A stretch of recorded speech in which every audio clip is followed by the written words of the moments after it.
Oi, pessoal, tudo bem? Eu me chamo Kalani e eu vim aqui a convite da Conde Tri 2020, Porto Alegre, para falar um pouco sobre o meu trabalho de conclusão de curso, que falava sobre design e feminismo. O meu trabalho de conclusão de curso foi feito na URGS, na Universidade Federal do Rio Grande do Sul. Eu terminei em 2018 o processo. E ele chamou Design e Feminismo, um kit para conversas sobre questões femininas. E a minha ideia inicial era falar sobre mulheres, de alguma forma, no projeto. E eu não tinha muita certeza de como fazer isso, né? De como elaborar um projeto de design em cima disso. Ao longo do tempo, o meu projeto final, né, o meu produto final, ele foi mudando muito de forma, de público-alvo, porque cada vez mais eu entendi que a sociedade, quanto mais abrangente fosse meu produto, mais a sociedade se beneficiaria de alguma forma. Mas a minha trajetória começou com um ponto que eu acho legal de trazer, assim, principalmente num momento de falar, de estar participando do movimento estudantil, que é sobre como eu queria muito falar sobre história e teoria no meu TCC, mas eu não consegui, porque o TCC de design ele tinha que ter um produto tangível, né? Eu não podia fazer uma tese sobre uma designer, por exemplo, que eu admirasse, uma antologia dela. Essa parte de conteúdo, ela não estava tão intrinsecamente ligada a um projeto final.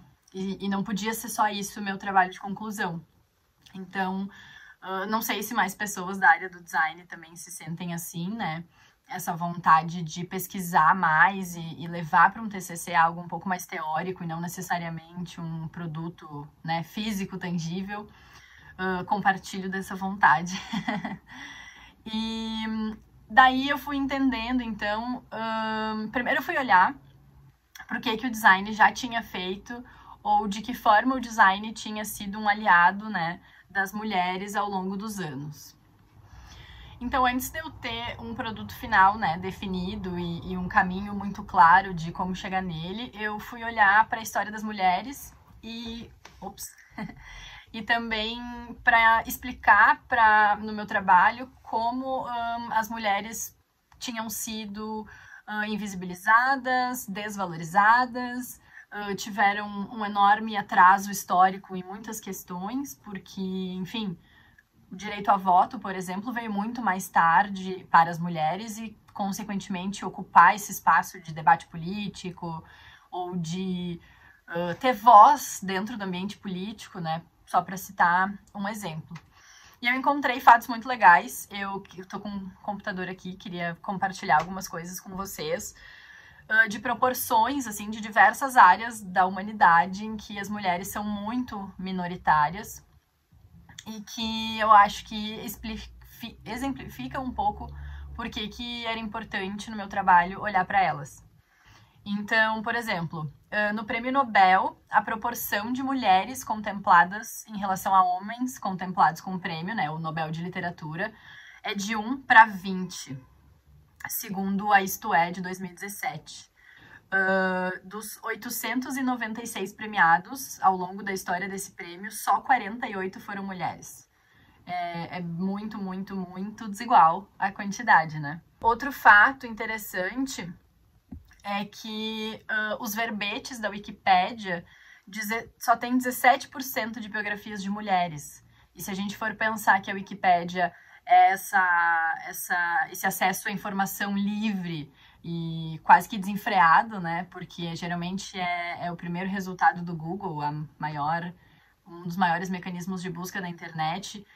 O quão é um acesso meio democrático, digamos, né? Podemos debater sobre isso, de informação. E daí, por que as mulheres não estão ali, né? 17% de biografias é muito pouco.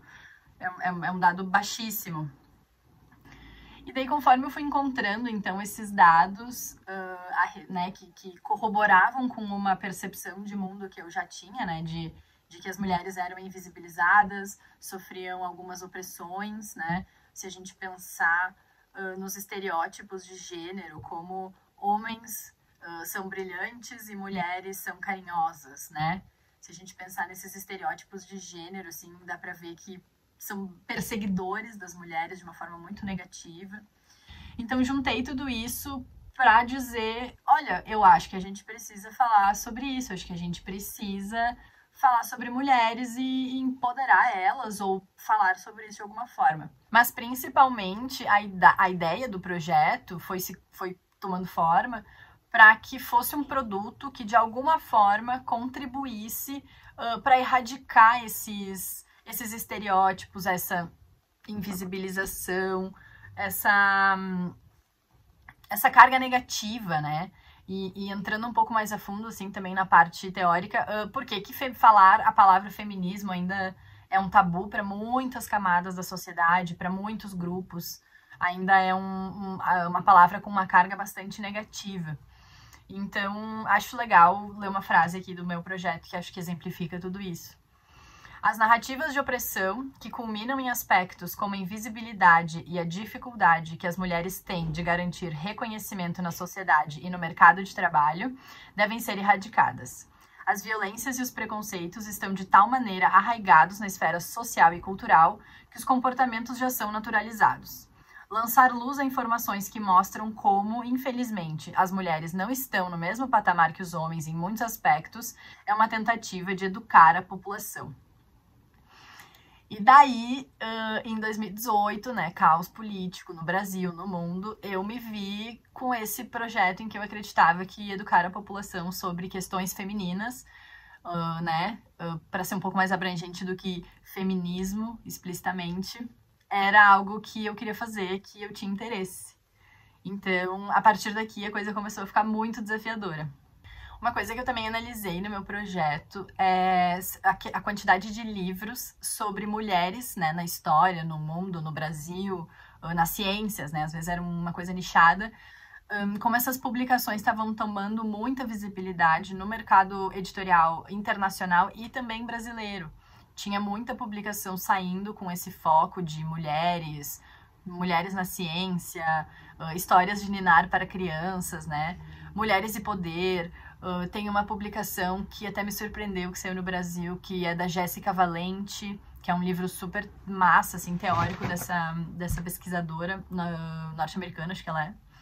Então eu comecei a pensar, assim, que, bom, será que um livro não é uma boa oportunidade, né, de mostrar para a população e educar dentro do possível, né? Um livro parece um objeto perfeito para esse tipo de diálogo, de mostrar como as mulheres foram importantes, contribuíram para muitas coisas.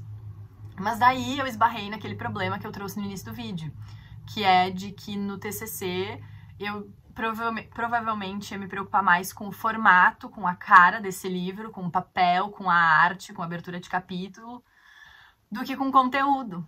E eu disse, putz, acho que não é o que eu quero, porque já, enfim, tava pipocando um monte de coisa já no mercado editorial. Eu disse, eu não vou fazer mais um livro que eu nem vou poder gerenciar o conteúdo, que acho que seria o mais interessante, assim. É o que eu tinha interesse em fazer naquele momento, mais o conteúdo e menos a forma do livro, né? Então, nesse momento eu fiquei, né? É aquele momento do TCC que tu dá uma queda de energia muito forte e tu fica pensando assim, daí agora eu vou ter que mudar meu projeto. Eu não estava esperando ouvir isso da minha orientadora, né? Achei que ia fazer assim, agora vou ter que fazer assado. E daí eu comecei a repensar qual era esse formato, que não um livro, que poderia dialogar com as pessoas, né? E daí tem uma frase que eu usei no meu capítulo de fundamentação teórica, que eu acho legal de trazer, que é o seguinte, é do Norman. Os objetos em nossas vidas são mais que meros bens materiais. Temos orgulho deles, não necessariamente porque estejamos exibindo nossa riqueza ou status, mas por causa dos significados que eles trazem para as nossas vidas. Então eu comecei a pensar, bom, se eu não vou para o caminho do editorial, né, ali do livro, mas quero criar um produto que entre na casa das pessoas, que entre na relação das pessoas com um tema que ainda é tabu, né? Para muita gente, feminismo, questões femininas ainda é um negócio assustador e terrível ao mesmo tempo. Então, como tornar esse objeto, esse produto, que eu ainda não sabia o que era, convidativo, que as pessoas vão querer ter na casa delas, que as pessoas não vão se sentir... que não só não vão se sentir constrangidas em ter, talvez, mas também vão se sentir convidadas a mostrar, né, se for possível, deixar em cima da mesa, numa sala, visível numa prateleira, né? Será que esse objeto que eu ia produzir podia ter essa conformação sentimental, assim, em última instância? Enfim, eu acho que isso é uma coisa super difícil da gente falar, acho que deve ser coisa de doutorado até, assim, analisar esse tipo de relação, mas foi uma coisa que eu levantei que eu acho que foi importante lá na parte gráfica, assim, né, já que a gente tá falando de TCC de design visual, para dar uma conformada na parte gráfica. E daí eu cheguei na parte do meu conteúdo de texto, assim, que eu mais gostei de pesquisar, que é um capítulo do meu TCC que eu chamei de Ativismo e Design, Mensagens Visuais de Persuasão no Contexto Social. Então aqui foi onde eu consegui me debruçar sobre exemplos de artes e peças gráficas que estavam trabalhando a favor, muitas vezes, né, dos direitos das mulheres. Não só sobre essa questão de valorizar as mulheres, mas assim, as mulheres estavam pedindo voto, as mulheres estavam falando sobre talvez não querer ser mães. Então eu busquei alguns exemplos de peças gráficas disso. Foi assim, não sei se quem tá me vendo curte, assim, essa coisa de pesquisa e de catalogação, assim, foi um negócio que eu gostei muito de pesquisar e definitivamente tenho interesse em pesquisar mais, que é aonde se encontram o design e o ativismo, ou aonde se encontram o design e peças de persuasão, sabe? E não publicidade, né? Mas uma peça de persuasão, assim, uma peça gráfica que tá ali falando sobre voto, falando sobre dissidência. Não é o caso do meu TCC, mas falando sobre racismo. Então eu trouxe exemplos de posters que denunciam como na Arábia Saudita, acho que é a Arábia Saudita, não tenho certeza agora, elas não podem se locomover dentro da cidade, dentro da sociedade, sem a presença física de um homem. Por exemplo, elas não podem andar de bicicleta sem um homem junto, sabe? Então, assim, eu achei que tem muita coisa legal. Infelizmente, o que eu encontrei era principalmente norte-americano. Da parte de Brasil, eu não achei tanta coisa. Enfim, se a gente for falar de 1960, que era quando os movimentos estavam acontecendo nos Estados Unidos, a segunda onda do feminismo, no Brasil a gente estava entrando numa ditadura, então imagino que os focos sejam diferentes, né, num mesmo recorte de tempo, mas acho que tem várias coisas inspiradoras ali na história norte-americana. Tem um pôster que eu achei muito legal, de um coletivo que se chama See Red, que é ver vermelho, né, na tradução literal, mas que é essa expressão que fala sobre raiva em inglês, que produziu pôsteres incríveis denunciando, assim, a questão da mulher dona de casa, da mulher que tem que fazer 400 mil coisas que o marido, que o homem ali da relação não faz, cuida da casa, cuida do filho, trabalha fora, passa a roupa do marido, cozinha. Então eu recomendo, se vocês quiserem fazer assim uma pesquisa visual, esse grupo, o See Red, é muito legal. E o See Red, ele tem um arquivo digital. Agora eu não vou lembrar o nome do site, mas eles têm um arquivo digital bem legal, assim, super simples, mas que está disponível pra gente ver. E também alguns posters desse coletivo, era um coletivo de printmaking, então não era necessariamente um coletivo encabeçado por uma figura proeminente, né, em específico. Eles faziam posters não só com as denúncias, mas também falando assim, mulheres, irmãs, vamos nos unir. Então era uma carga política muito forte na mensagem delas. Outra referência legal para quem quer dar uma pesquisada online é o Chicago Women's Graphic Collective, que eles ainda têm um site que vende, na época do meu TCC, há 2 anos atrás, vendia os posters que eles produziam. Esse coletivo mantém um acervo chamado Her Story, tipo com o pronome feminino her, que é bem legal, assim. Enfim, de novo, né, norte-americano, não é brasileiro, mas pode ser uma referência bem gráfica, assim, muito, muito massa, sabe? falando em termos visuais. E daí eu também analisei fanzines, que eu achei um item, assim, muito... Primeiro, rico graficamente, assim, acho que tinha elementos que poderiam vir pro meu projeto gráfico do produto final, que ainda não sabia o que era. Mas que era esse encontro, assim, de mulheres se expressando muito, né? Que geralmente, assim, mulheres sentem demais, é uma carga bastante negativa relacionada ao feminino. Mas eram mulheres, muitas vezes meninas, se expressando de uma forma muito clara, muito honesta e graficamente muito interessante também. Então eu analisei um pouco fanzines para poder, enfim, entender mais caminhos gráficos, né? E essa coisa de mulheres se utilizando do design.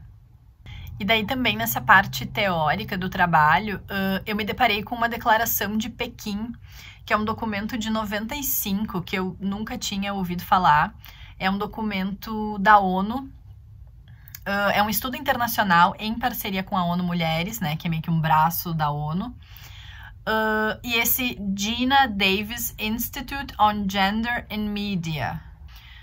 Então, passando um pouco mais para a parte final do meu projeto, eu apliquei uma metodologia, analisei mais algumas questões, analisei similares, que foi muito legal, porque mais ainda eu encontrei exemplos de produtos que querem trazer essa questão da situação da mulher para o front, para a conversa, para explicitar o que está rolando, assim, de uma forma às vezes engraçada, de uma forma dedo na cara, mas encontrei muitos exemplos, gostei muito dessa parte da análise de similares. Mas cheguei no momento em que eu tinha que entender qual ia ser o meu produto. E daí, depois de mudar o meu público-alvo, né, de mães e filhos para um público um pouco mais geral e desenhar mais personas, eu entendi que as pessoas precisavam dialogar sobre o feminino, né? Elas precisam, e seria ótimo se todo mundo dialogasse sobre feminismo, mas eu entendi que para o meu público seria pedir demais. Senta aqui, vamos falar sobre feminismo.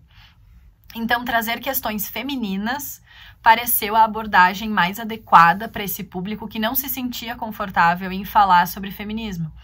Então, eu pensei assim, bom, como é que as pessoas sentam e conversam? E como é que tu expõe, por exemplo, tu mulher, expõe para uma pessoa, um homem, ou às vezes um homem da tua família, um homem com quem tu te relaciona, profissionalmente, afetivamente. Como é que tu debate sobre maternidade e como aquilo tá te afetando? Ou questões de autoimagem, de vaidade.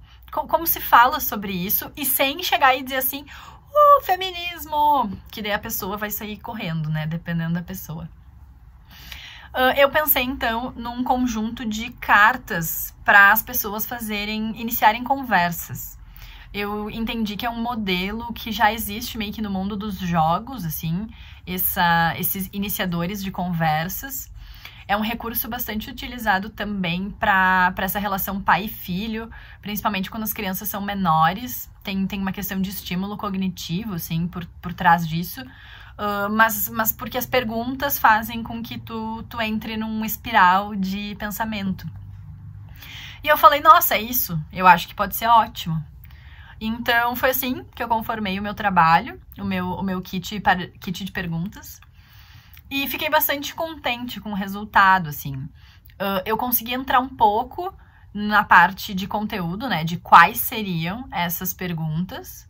Então, né? Volta para aquele assunto de que não é necessariamente a responsabilidade do designer no TCC, pelo menos da URGS, de produzir esse conteúdo, né?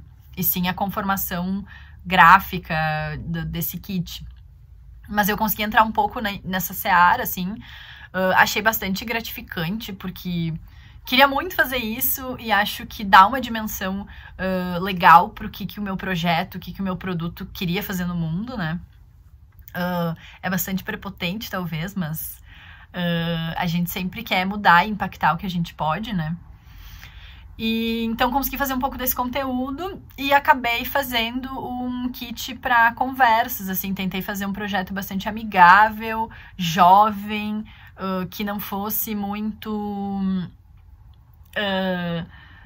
meninas no poder, all girls to the front, mas sim um pouco mais, tipo, não, senta aqui, vamos conversar, eu tenho uma pergunta aqui pra te ler, vamos debater sobre isso. E, enfim, eu acho que os ensinamentos durante, né, o TCC foram muitos em relação ao papel do design e do design gráfico, que é o meu caso, né, o design visual, de como é que a gente impacta o mundo ou a relação aqui do nosso lado, o parquinho do meu bairro. E eu tinha um debate, assim, com a minha orientadora, que era sobre, nossa, eu quero mudar o mundo com o meu projeto. E ela me dizia que não é responsabilidade do design mudar o mundo e não é responsabilidade de ninguém. A gente pode impactar o que a gente pode impactar. Enfim, acho que quando a gente é estudante, a gente quer que o nosso projeto seja o melhor, o mais massa, o mais a fuder, né? Que nem a gente fala aqui no Sul. Porque a gente quer que ganhe a maior proporção que for possível, né? Principalmente pela energia, tempo que a gente tá dispondo para esse projeto.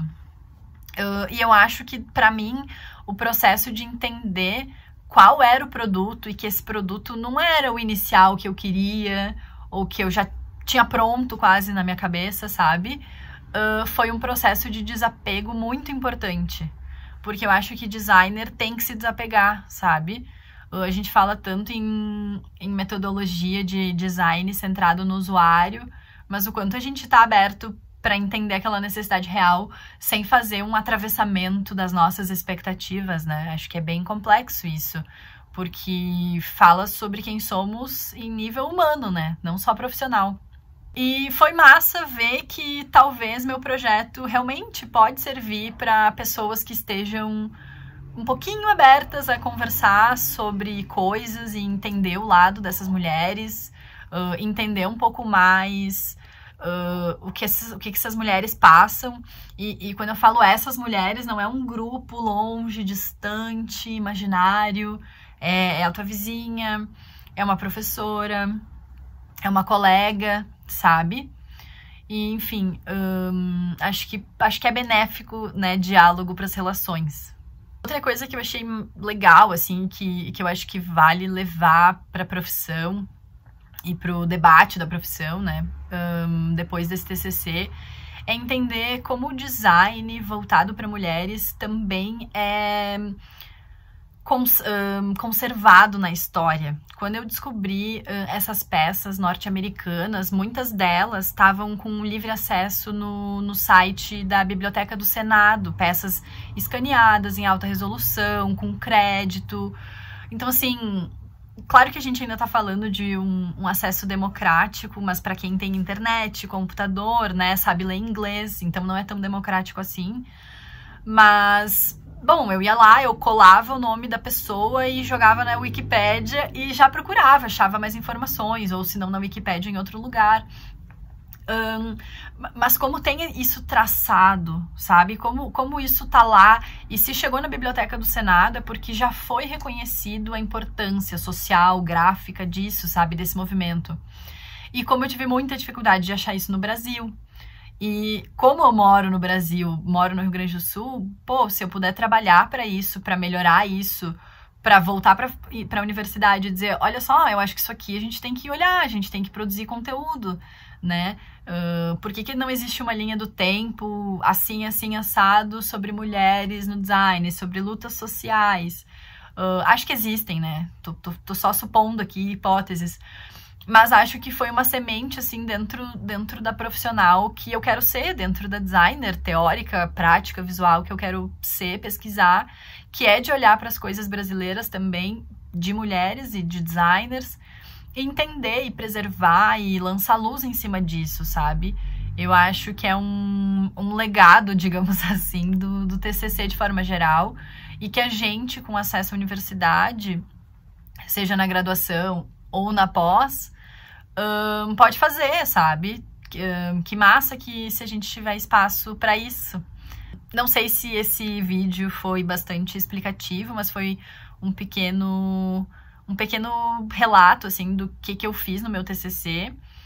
O meu TCC tá todo publicado com acesso público Se tu jogar design e feminismo, vai aparecer bem fácil no Google. E acho que isso também é uma coisa importante, né? O que é produzido dentro da universidade pública que vem a público ou não, né? Será que a gente, como estudante de universidade pública, não tem o dever de deixar público o nosso projeto, o nosso trabalho? Acho que é um questionamento importante, né? E político também.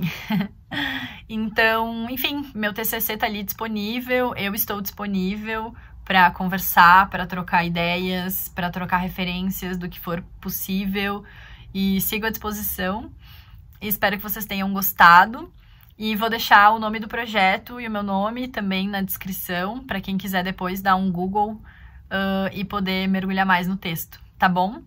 E aproveitem o conteúdo do N, que tenho certeza que tá muito massa e que essa galera se puxou muito para fazer isso acontecer. Então aproveitem, tá bom? Um beijo, obrigada!